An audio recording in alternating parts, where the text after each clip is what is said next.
కోనసీమ జిల్లాలో గోదావరిలో గల్లంతైన 8 మందిలో 4 మృతదేహాలు లభ్యమయ్యాయి. ఇప్పటివరకు రాజేష్, మహేష్, పాల్, సాయి 4 మృతదేహాలు లభ్యమయ్యాయి. మిగిలిన వారి కోసం గాలింపు కొనసాగుతోంది. ముమ్మిడివరం మండలం కమినిలంక వద్ద నిన్న 8 మంది యువకులు గల్లంతయ్యారు. శుభకార్యానికి వెళ్లిన 11 మంది యువకులు స్నానం కోసం గోదావరి నదిలోకి దిగారు. ఒకరిని రక్షించడానికి వెళ్లి మిగిలిన వారంతా కొట్టుకుపోయారు.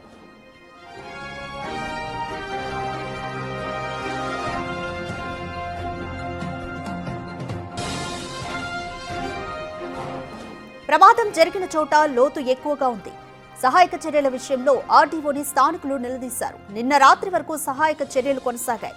చీకటి పడడంతో రెస్క్యూ ఆపరేషన్ ను నిలిపివేశారు. మళ్లీ ఇవాళ తిరిగి మొదలుపెట్టారు. ఫైర్ సిబ్బంది, ఎన్డీఆర్ఎఫ్ బృందాలు గాలింపు చర్యల్లో ఉన్నారు.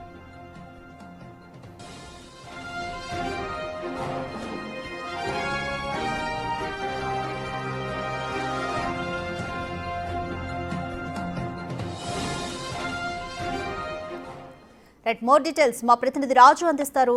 రాజు, గోదావరిలో గల్లంతైన 8 మంది మృతదేహాలు కూడా 4 మృతదేహాలు లభ్యమయ్యాయి. ఇంకా సహాయక చర్యలు ఏ విధంగా కొనసాగుతున్నాయి?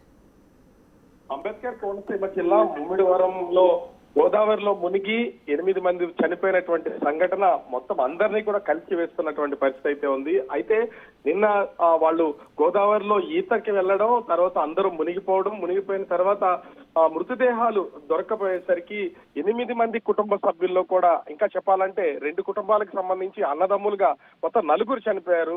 ఇలా మొత్తం 8 మంది అయితే వాళ్ళు గల్లంతైనటువంటి పరిస్థితి అయితే ఉంది. నిన్నటి వరకు ఒక్క మృతదేహం కూడా దొరకలేదు. ఈ రోజు ఉదయం నుంచి ఒక్కొక్క మృతదేహం బయటపడుతున్నటువంటి పరిస్థితి అయితే ఉంది.